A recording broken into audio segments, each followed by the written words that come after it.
सहनाववतु सहनौ भुनक्तु सह वीर्यं करवावहै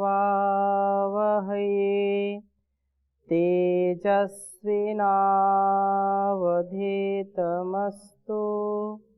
मा विद्विषावहै। ओम शांति शांति शांति। वैदिक जीवन पद्धति अर्थात जीवन जीने की कला, अर्थात वेदों के प्रति अपना समर्पण, कल्याणी वेदवाणी के अनुसार अपने जीवन को जीना। इस स्वाध्याय से हमारे जीवन के समस्त दुर्गुण, दुर्व्यसन, दुर्व्यवहार, दोषों को, रोगों को हम दूर कर सकते हैं, क्योंकि बिना स्वाध्याय के, बिना सत्संग के हमारे जीवन में कभी भी सुकर्म का आधार नहीं होगा। हमारे जीवन में कभी भी श्रेष्ठ आचरण का, श्रेष्ठ व्यवहार का आधार नहीं होगा। व्यवधान ही व्यवधान रहेंगे। हम समाधान यदि चाहते हैं तो अपने जीवन में इस वैदिक परंपरा को, वैदिक जीवन पद्धति को, जिसको ये कहें कि जीवन जीने की कला है। जैसे आपने में से किसी ने प्रश्न किया था कि वैदिक जीवन पद्धति इसको क्यों बोलते हैं। यद्यपि पहले भी चर्चा हमने की है, तथापि जो वेदानुकूल आचरण करता है, जो कोई व्यक्ति कोई वस्तु खरीदता है, सामान खरीदता है, तो छोटी सी बुकलेट देते हैं उसको कैसे चलाना है? उसकी सावधानी रखना है, कैसे इसमें बरतना है। तो वैसे ही परमात्मा ने इतना बड़ा संसार बनाया है, इतने जीव जंतु बनाए हैं, तो उसके लिए हमको उपदेश देता है कि हमको कैसे जीवन जीना है, हमारा व्यवहार कैसे हो, हम अपने तन मन को स्वस्थ कैसे रखें, अपने जीवन को स्वस्थ कैसे रखें, अपने कर्तव्यों का पालन कैसे करें। और इसके बिना व्यक्ति पशु के समान है, क्योंकि कोई वस्तु, मोबाइल बहुत अच्छा है, लेकिन मोबाइल चलाना नहीं आता है, तो उसका हम सदुपयोग ले सकते हैं क्या? नहीं ले सकते हैं। कितने उसमें ऑप्शंस हैं, कितनी सारी चीजें उसमें हमको प्राप्त हो सकती हैं, ज्ञान उससे हो सकता है। हम जब तक उस बुकलेट को पढ़ेंगे नहीं, या कोई व्यक्ति हमको पढ़ाएगा नहीं, समझाएगा नहीं, हमको क्या आएगा? इसलिए कहा कि वेदो अखिलो धर्म मूलम। वेद सब सत्य विद्याओं का पुस्तक है। वेद का पढ़ना, पढ़ाना, सुनना, सुनाना। पढ़ा सकते हैं, नहीं पढ़ा सकते हैं, नहीं सुन सकते हैं, तो कम से कम जो लोग सुनाते हैं उनके सन्निधि में रह करके पढ़ना या पढ़ाना, सुनना या सुनाना, ये हमारा निज कर्तव्य है, ये हमारा परम कर्तव्य है। और इस कर्तव्य का निर्वहन जब हम करेंगे तो अपने प्रत्येक संबंधों का, प्रत्येक अपने कर्तव्यों का निर्वहन हम ठीक ठीक कर सकेंगे। यदि इसको नहीं पढ़ेंगे, नहीं सुनेंगे, अब फिर मन में प्रश्न आता है कि एक किसान जो खेत में काम करता है, उसको वेद की आवश्यकता क्या है?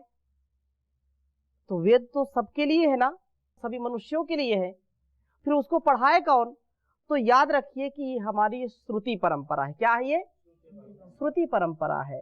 वेद कहता है कि अक्षर मां दिव्य, जुआ मत खेलो, जुआ मत खेलो, अक्षर मां दिव्य, कृषिम कृषिस्व, खेती करो, पुरुषार्थ करो। अब वह किसान व्यक्ति कभी वेद नहीं पढ़ा, लेकिन वो कभी जीवन में जुआ नहीं खेलता, तो वेदों के अनुकूल कर्म करता है कि नहीं? बताओ। गांव में भी अनपढ़ से अनपढ़ व्यक्ति भी कहता है कि झूठ मत बोलो, सच बोलो, सच्चाई की राह पर चलो, अच्छाई की राह पर चलो। सत्य बोलना हमारा कर्तव्य है, और असत्य बोलना, झूठ बोलना ये अधर्म है, इसको कभी नहीं करना चाहिए। तो वेद भी कहता है, उपनिषद कहते हैं सत्यम वद धर्मम चर, सत्य बोलो और धर्म का आचरण करो। तो वो वेद नहीं पढ़ा है, लेकिन सुन करके सुना करके उसने अपने जीवन में उतारा तो है ना। हमने माता पिता से सुना और माता पिता ने अपने माता पिता से सुना, बड़ों से सुना। तो जो जीवन में सुन करके भी हमारे जो वेदानुकूल आचरण है कि किसी का जो है अहित मत करो, किसी की हिंसा मत करो, अपने कर्तव्यों का निर्वहन करो, मनुर्भव, वेद क्या कहते हैं, मनुर्भव, मनुष्य बनो, कहते हैं कि नहीं। तो मनुष्य क्या है, मनुष्य वही है जो मनन पूर्वक चिंतन पूर्वक कर्मों को करे, अर्थात बिना विचारे जो करे सो पाछे पछताए, काम बिगाड़ो आपनो जग में होत हंसाए। तो हंसी का पात्र हम ना बने, तो ये वेद का ही आदेश है। और वेद क्या कहता है, तेन त्यक्तेन भुंजी था मागृधा कस्वित धनम। एक जो है अनार्य व्यक्ति भी जो वेदों को कभी जाना नहीं सुना नहीं, वो भी कहता है कि किसी के धन की लालच मत करो, पुरुषार्थ करो। करता है कि नहीं करता। तो वो गांव का व्यक्ति भी वेद को जानता है, वेद को जीता है। ये हमारी ऋषि परंपरा है। अब बात स्पष्ट हो गई। तो इसको हम वैदिक जीवन पद्धति कहते हैं। क्या करना है, क्या नहीं करना, कैसे रहना, कैसे नहीं रहना, ये सारा जो विधि और निषेध, एक पिता का क्या कर्तव्य है, एक माता का क्या कर्तव्य है, पति का क्या कर्तव्य है, पत्नी का क्या कर्तव्य है, ब्रह्मचारी का क्या कर्तव्य है, ब्रह्मचारी का जीवन कैसा होना चाहिए, सन्यासी का जीवन कैसा होना चाहिए, राजा का जीवन कैसा होना चाहिए, प्रजा कैसी होनी चाहिए, हम अपने इस जीवन को कैसे जिए। तो ये सारे प्रश्नों का उत्तर वेद के उपदेश में समाहित है। इसलिए इसको कहते हैं वैदिक जीवन पद्धति, ऐसा आचरण करना। ठीक है। और निरंतरता पूर्वक हम उस भगवान का, उस परमपिता परमेश्वर का स्मरण करते हुए जब आगे चलते जाते हैं तो वह ज्ञान हमको मिलता है, ज्ञान विज्ञान से हम युक्त हो जाते हैं। तो आज हम ऋग्वेद के 6ठे मंडल के 53वें सूक्त के पहले मंत्र का स्वाध्याय करेंगे। प्रथम वेद मंत्र लिखता हूं आपके समक्ष, फिर चर्चा करूंगा। ओम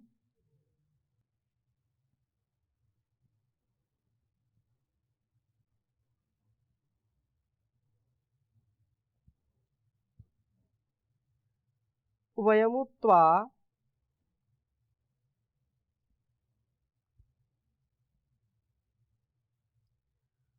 पथस्पते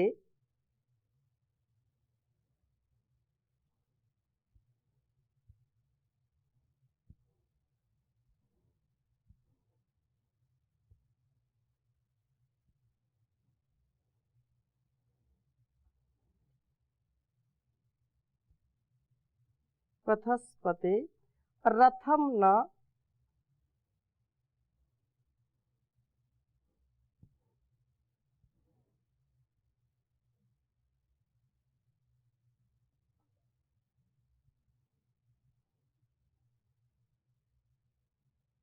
वाजसातये।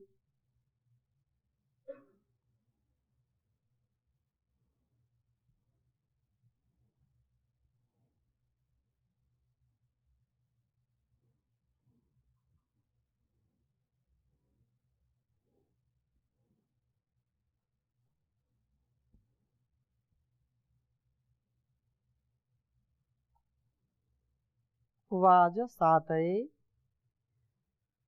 धिये पूषण युज्महि।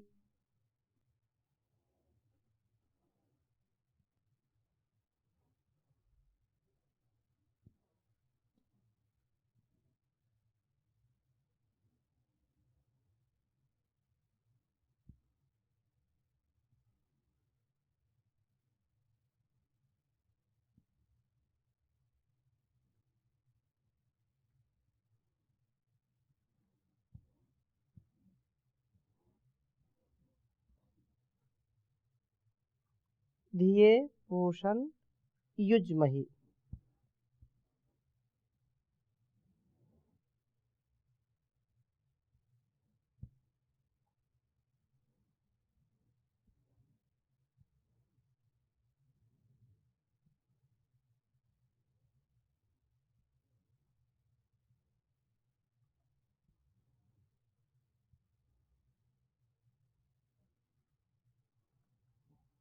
ऋग्वेद के 6ठे मंडल के 53वें सूक्त का यह पहला मंत्र है।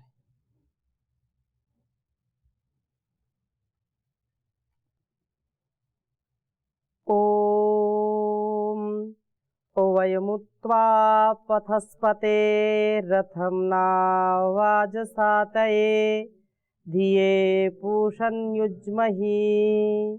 ओम वयमुत्वा पथस्पते रथम नावाजसातये धिये पूषन्युज्महि। वेद का यह मंत्र बहुत ही सुंदर भाव संजोए हुए है।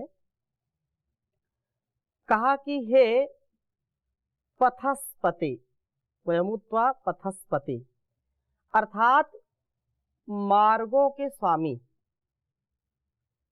मार्ग का स्वामी कौन है? जो मार्ग पर हमको चलाने वाला है, जो हमको सुपथ से ले जाने वाला है। हम यही प्रार्थना उपासना करते हैं, स्तुति करते हैं ना, अग्ने नय सुपथाराय, हमको सुपथ से ले चलो। सुपथ क्या है? सुपथ का मतलब जो कल्याण का पथ है। सुपथ का मतलब ये है कि जो धर्म का पथ है। सुपथ का मतलब जो आनंद का पथ है, जो आनंद का रास्ता है, जो हमारे जीवन और इस जगत को सुख से परिपूर्ण करने का रास्ता है, जिससे हम अपने दोषों से ऊपर उठ करके निर्दोष बन करके, निरहंकारी बन करके, निर्विकारी बन करके जीवन को जीते हैं, उसको सुपथ कहते हैं। कुपथ से बचें, कुपंथ से बचें, पथ भ्रष्ट होने से बचें, जो कुमार्ग है उससे बचें, सुमार्ग से चलें, सुपथ से चलें। तो सुपथ से चलाने का सामर्थ्य किसका है? परमपिता परमेश्वर का है। इसलिए उसको कहा कि आप पथस्पते, हे पथस्पते, हे पथ के स्वामिन, हे प्रभो पूषण। पूषण बोलते हैं पुष्टि कारक, जो हमको पुष्पित पल्लवित करता है, हमको जो पालता और पोसता है, हमारे जीवन को जो शक्ति देता है, जो हमारे जीवन में सामर्थ्य देता है। अच्छा ये बताइए, हमारे धमनियों में जो रक्त का संचार हो रहा है, कौन कर रहा है? जो श्वसन चल रही, जो श्वास हम ले रहे छोड़ रहे, कोई ताकत लगाता है क्या? कोई इसमें किसी का सामर्थ्य लग रहा है क्या? हृदय धड़क रहा है, कोई धड़का रहा है क्या? भोजन हम करते हैं, रोटी खाते हैं, दाल सब्जी चावल खाते हैं, और वो रस बन जाता है, रक्त बन जाता है, मांस मेद मज्जा अस्थि, और ये अस्थि शुक्र वीर धातु बन जाती। कौन इसको करता है? कोई ना कोई तो करता है। क्या माता पिता हमारे करते हैं क्या? क्या कोई अन्य व्यक्ति करते हैं क्या? क्या हम करते हैं क्या? ये इतनी बड़ी फैक्ट्री लगी हुई हमारे पेट में कि अगर इसको बाहर लगाया जाए तो कई कई किलोमीटर की यात्रा करनी पड़ेगी। बताइए, संसार में कोई ऐसी मशीन है क्या कि उसमें जो है कुछ भी चीज डाल दो और उस रस बन जाए, फिर रक्त बन जाए, मांस मेद मज्जा अस्थि शुक्रवीर बन जाए? ऐसा है क्या? 7 धातुएं बन जाती। इस सप्त धातुएं कौन बनाता है? कोई ना कोई तो कारीगर है, कोई ना कोई तो ऐसा है जो हमारे अंदर बैठा हुआ इस सारे शरीर को चला रहा है। चला रहा है कि नहीं चला रहा है? इसलिए वो हमको सुपथ से ले चले, और वो इस पथ का, कल्याण के पथ का वह स्वामी है। इसलिए हमारे अंदर ऐसी भावना, ऐसी कामना होनी चाहिए जिससे हम अपने जीवन और जगत को अच्छा बना सकें। इसलिए बहुत सुंदर बात कहते हैं कि तेरे पूजन को भगवान बना मन मंदिर आलीशान। तेरे पूजन को भगवान बना, किसने जानी तेरी माया, किसने भेद तुम्हारा पाया। किसने जानी तेरी माया, किसने भेद तुम्हारा पाया। हारे ऋषि मुनि धर कर ध्यान, बना मन मंदिर आलीशान। तेरे पूजन को भगवान बना मन,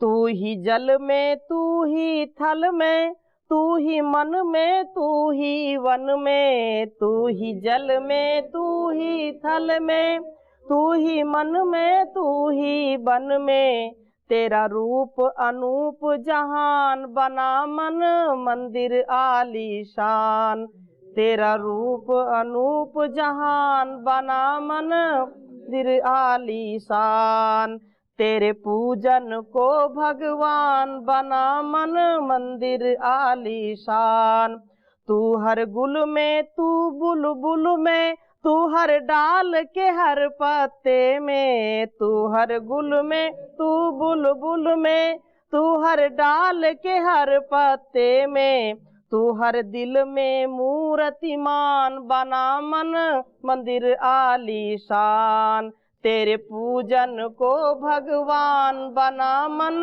मंदिर आलीशान, तूने राजा रंक बनाए, तूने भिक्षुक राज बिठाए, तूने राजा रंक बनाए, तूने भिक्षुक राज बिठाए, तेरी लीला परम जहान बना मन मंदिर आलीशान, तेरे पूजन को भगवान बना मन मंदिर आलीशान, झूठे जग की झूठी माया मूरख में इसमें भर माया, झूठे जग की झूठी माया मूरख इसमें क्यों भर माया, कर कुछ जीवन कल्याण बना मन मंदिर आलीशान, तेरे पूजन को भगवान बना मन मंदिर आलीशान, बना मन मंदिर आलीशान, बना मन मंदिर आलीशान, तेरे पूजन को भगवान बना मन मंदिर आलीशान। तो हमारे हृदय में वो बैठ करके हमारा रास्ता, हमारा पथ तय करता है। हम थोड़ा सा भी यदि ध्यान दें, अपने जीवन का समाधान हमारे अंदर है। हम उस परमात्मा को जाने, उसको समझें, और वो जैसी प्रेरणा हमको करता है, हमको उस पथ पर आगे बढ़ना चाहिए। बचपन में हम प्रार्थना ईश्वर की करते हैं और वो पूरे जीवन भर काम आती है। राष्ट्र की प्रार्थना करते हैं तो एक प्रार्थना आती है, राष्ट्रीय गीत, इंसाफ की डगर पे बच्चों दिखाओ चल के। जो डगर है, जो रास्ता है, कौन सा रास्ता? जो सुपथ का है, जो इंसाफ का है, जो ईमानदारी का है, जो सच्चाई का है, अच्छाई का मार्ग है, उसका भी दिग्दर्शन ईश्वर के द्वारा होता है। इंसाफ की डगर पे बच्चों दिखाओ चल के, यह देश है तुम्हारा, नेता तुम ही हो। ये तो चीजें हैं। और आगे क्या कहा कि दुनिया के रंज सहना पर मुंह से कुछ न कहना, सच्चाइयों के बल पर आगे को बढ़ते रहना, रख दोगे एक दिन तुम संसार को बदलकर, इंसाफ की डगर पर बच्चों दिखाओ। ये ऐसा पथ है। तो यहाँ कहा कि हे पथों के स्वामी, हे मार्ग के स्वामिन, हमारे पोषण करने वाले प्रभो, वयम, हम उ निश्चय से, वयम उ, वयमु लिखा है ना, वयम उ, हम निश्चय से त्वा, आपको, अयुज्महि, आपके साथ अपने को जोड़ते हैं। हम आपके साथ क्या करते हैं?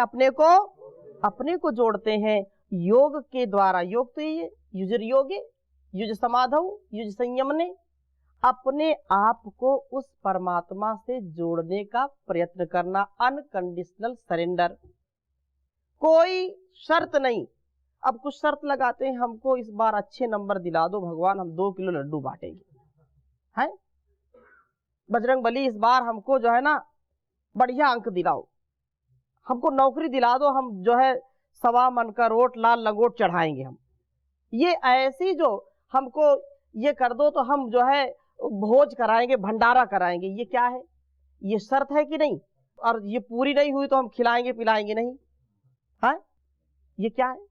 अरे जिसने सारा संसार बनाया है, जिसने इस जीवन को दिया है, उसको क्या कमी है? तुम्हारे 2 किलो लड्डू का भूखा बैठा है वो, है? तो ये जो स्थिति है, ये अज्ञानता की, मूढ़ता की है।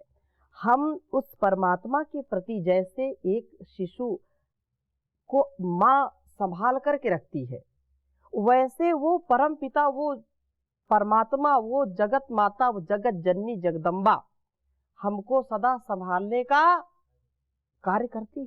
वो हमको सदा संभालते हैं और कण कण में उनका जो है वास है, वो दूर नहीं, हम सबके पास है।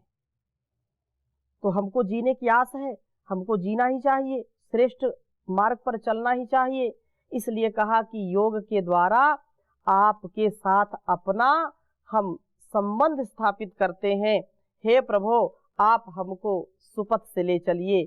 आप प्रभु जो है हमको इस मार्ग में कहीं भटकाव न मिले, हमको इस राजपथ से ले चलिए। अध्यात्म का जो पथ है वो क्या है? हाईवे है। क्या है ये? अब हाईवे में जो है व्यक्ति को किसी सकरी गली में या जो है कांटे में या खूंटे में नहीं जाना, गड्ढे में नहीं जाना। जब हाईवे है तो इधर उधर क्यों भटकना पगडंडियों में? तो अध्यात्ममय जीवन ये हाईवे है, ये divine life, divine thoughts, Divya जीवन, दिव्य विचार इसमें है और ये जीवन का आधार है। इसलिए कहा कि हे प्रभु, आप हमको मार्गों से भटकने मत दीजिए, विषयों में अटकने मत दीजिए, हम सदा आगे बढ़ते रहें। अपना ठीक पोषण हम कर पाते हैं आपकी ही शरणागति में। आपके ही जब सन्निधि में रहते हैं, आपके सानिध्य में रहते हैं तो हमारा कल्याण हो ही जाता है। आप रथम नह, क्या कहा? रथम नह, रथ के समान हैं आप। रथ यात्रा पूर्ति का साधन बनता है। प्रभु का आश्रय भी जीवन यात्रा को सफलता पूर्वक पूर्ण करने का सामर्थ्य देता है। रथ के समान है, अर्थात साधन है। वैसे तो सारा संसार साधन है, ये शरीर भी क्या है? साधन है। और इस साधना के पथ में साधन का अच्छा होना बहुत आवश्यक है। तो प्रभु की भक्ति से हमको साधना का सामर्थ्य मिलता है। और यहाँ कहा है कि हम आपको वाज सातये, यात्रा पूर्ति में जो रथ का स्वरूप मिला है, तो इस वाज सातये शक्ति की प्राप्ति के लिए तथा धिये, बुद्धि के लिए, क्या लिखा है? धिये, धीमहि धियो योनः प्रचोदयात् बोलते हैं ना, तो यहाँ भी धिये शब्द आया है। अर्थात जो हमारी बुद्धि है ना, तो बुद्धि, धिये, बुद्धि के लिए अपने साथ हमको युक्त करिए। हम अपने को आपके साथ युक्त करते हैं। आपका मिलन, आपका मेल हमें शक्ति देता है, बुद्धि देता है, बल देता है, हर प्रकार का सामर्थ्य देता है। हे प्रभु, सब मार्गों के स्वामी आप हैं, हमारा पोषण करने वाले आप हैं। प्रभु के संपर्क से हम शक्ति, बुद्धि, धृति, स्मृति और हर प्रकार की सुसंस्कृति से युक्त हो जाते हैं और कभी भी भूलते भटकते नहीं हैं। इसलिए कहा है, शरण अपनी में रख लीजिए, दया मैं दास हूँ तेरा, तुझे तज कर कहाँ जाऊं, कि तू ही है ये बस मेरा।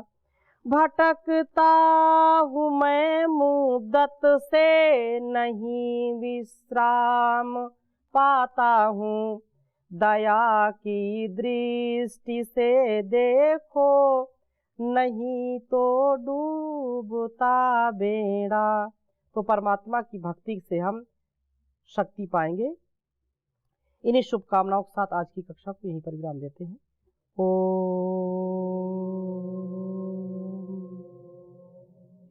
शांति शांति शांति।